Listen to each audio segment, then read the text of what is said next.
कोल्हापूर महापालिकेच्या स्क्रॅप चोरी प्रकरणी मुख्य आरोग्य निरीक्षक आणि इतर कर्मचारी यांच्या विरोधात कारवाई न झाल्यानं सागर तिम्माप्पा वडार यांनी महापालिकेसमोर एक दिवसाचं लाक्षणिक उपोषण केलं।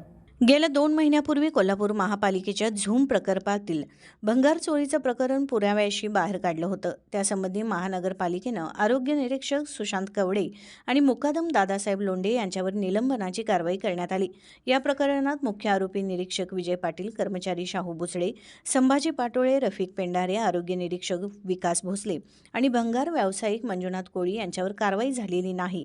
या प्रकरणात त्यांचं वाहन जप्त करण्यात यावं, सहभागी मुख्य अधिकाऱ्यांवर कारवाई करावी यासाठी सागर तिम्माप्पा वडार यांनी एक दिवसीय उपोषण केलं। टीव्ही नेक्स्ट मराठीसाठी ऐश्वर्या पाटील।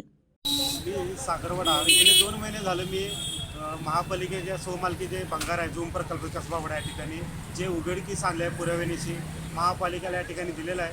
गेले 2 महिने झाले मी अर्जाथ्रू महापालिका असेल, आयुक्त असेल, अतिरिक्त असेल यांना निवेदन करतोय की या ज्या प्रकरणात इतर अधिकारी असतील, इतर कर्मचारी असतील त्यांच्यावर कारवाई होऊ दे, त्यांच्यावर गुन्हा दाखल करा, त्यांच्यावर बडतर्फ करण्यात यावे। हे वारंवार अर्जाद्वारे मी मागणी करत तरी त्यांच्यावर कारवाई होत नाही। फक्त कॉन्टॅक्ट बेसिसवर सुशांत कवडे आणि मुकादम दादासाहेब लोंढे यांच्यावर फक्त कारवाई करण्यात मेन सूत्रधार विजय पाटील ज्यांच्या सांगण्यावरून हे प्रकरण घडलेलं आहे त्यांच्यावर अजून कारवाई झालेली नाही आणि यासाठी आम्ही या ठिकाणी एका दिवसाचं उपोषण या ठिकाणी बसलेलो आहोत। याची दखल महापालिकेने घ्या। जे काय आमच्या मागण्या आहेत या पूर्ण व्हाव्यात। या मागण्या जर पूर्ण झाल्या नाहीत इथून पुढे आम्ही आमरण उपोषणाला बसणार आहेत। याची दखल महापालिकेने घ्यावी।